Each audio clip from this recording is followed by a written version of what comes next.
Hi friends, நான் காதல் upcoming review பார்க்கலாம். ஆகாஷ் வேகமாக ஓடி வர்றாங்க. அபி அப்பா நெஞ்சை பிடிச்சிட்டு விழுந்துடுறதுனால பதறி அடிச்சுட்டு என்னாச்சு சாருங்கிறாங்க. தெரியலப்பா, மயங்கி விழுந்துட்டார் அப்படிங்கிறாங்க. ஓடி போய் தன்னோட காரில் இருந்த மாத்திரை எடுத்துகிட்டு வர்றாங்க. அது ஹார்ட் அட்டாக் ஃபஸ்ட் எய்டு மாத்திரையாம். அதை கொண்டு வந்து கொடுக்கையிலே வழக்கம் போல் அபி என்ன பண்ணுறாங்க, இது என்ன மாத்திரை, கண்டதை கொடுக்காதீங்க அப்படிங்கிறாங்க. சும்மா இருக்கிறியா அப்படின்னு சொல்லிட்டு, இது நல்லது தான், ஃபஸ்ட் எய்டு தான், போயிட்டு ஆஸ்பத்திரி போகிற வரைக்கும் இது தாங்கும் அப்படிங்கிறாங்க. இது வந்து மைல்டு அட்டாக் வந்திருக்கு அப்படின்னு சொல்லி கொடுக்குறாங்க. தண்ணி எடுத்து கொடுக்குறாங்க. வேகமாக சாப்பிட்டுட்டு அப்படியே ஆம்புலன்ஸுக்கு ஃபோன் பண்ணுவோம், ஃபோன் எடுமா அப்படிங்கிறாங்க அபி.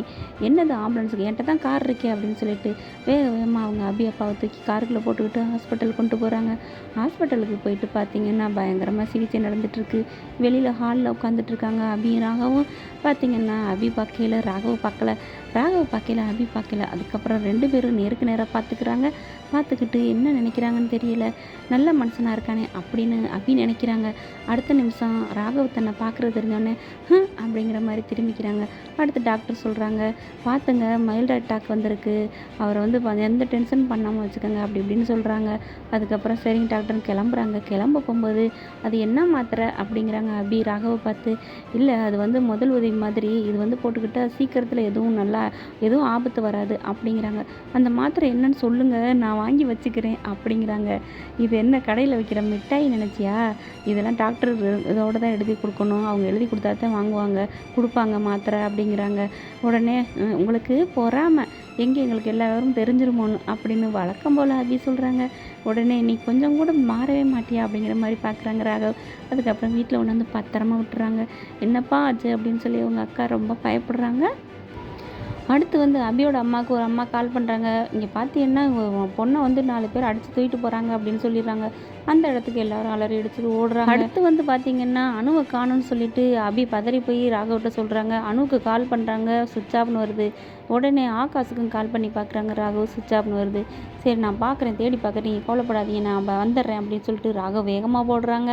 போகையிலே தனக்கு தெரிஞ்சவங்களுக்கு கால் பண்ணி இந்த 2 நம்பர் தரேன், எங்கே சுவிட்ச் ஆஃப் ஆனிச்சு, எங்கே இருக்காங்கன்னு சொல்லுங்கள் அப்படின்னு போலீஸுக்கு தகவல் சொல்கிறாங்க ராகவ்.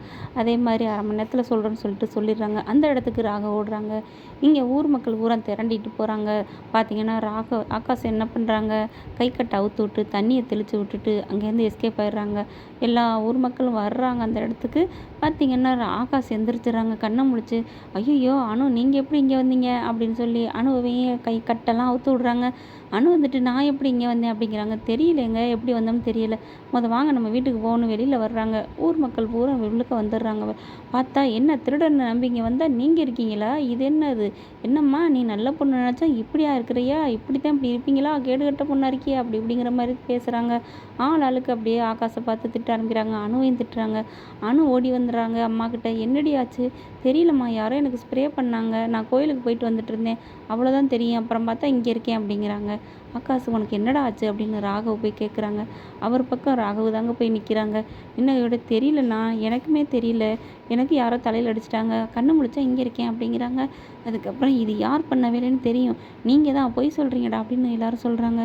அப்போ அபி இருந்துட்டு ஒரு வார்த்தை சொல்லுவாங்க, இது யார் பண்ணது எனக்கு தெரியும், இவங்க பண்ண மாட்டாங்கப்பா, இவங்க வந்து கெட்டவங்களாக இருந்தாலும் நமக்கு பிடிக்காதவங்க தான், கெட்டவங்கன்னு இல்லை, இருந்தாலும் இந்த மாதிரி ஒரு காரியத்தை இவங்க பண்ண மாட்டாங்க அப்படின்னு அபி சொல்கிறாங்க. அப்படியே அன்பாக பார்க்குறாரு ராகவ் அபியை. நம்ம மேலே இப்போது நம்பிக்கை வச்சாலே, இல்லைன்னா அவங்க துவைச்சி எடுத்துருவாங்களே அப்படின்ட்டு. அப்படியே பின்னாடி நிற்கிற முரளி இப்படியே வேகமாக முறைக்கிறாங்க. என்ன அது, இவ குறுக்கால புந்து இப்படி கெடுக்கிறாளே அப்படின்னுட்டு. இவங்களை அடித்து இந்த ஊரை விட்டு இன்றைக்கே துரத்திடுவாங்கன்னு பார்த்தா இப்படி சமாதானமாக்குறாளே அப்படின்னு நினச்சிட்டு இருக்காங்க. பார்த்தா பாண்டியன் தான் இதெல்லாம் பண்ணியிருப்பாங்க அப்படின்னு அபி சொல்கிறாங்க. பாண்டியனை நோக்கி எல்லோரும் படையெடுத்து போகிறாங்க. ஓகே ஃப்ரெண்ட்ஸ், என்ன நடக்குதுன்னு பொறுத்திருந்து பார்க்கலாம். உங்கள் பொண்ணான கையில் ஒரு லைக்கை போட்டு சப்ஸ்கிரைப் பண்ணிடுங்க. Thank you friends.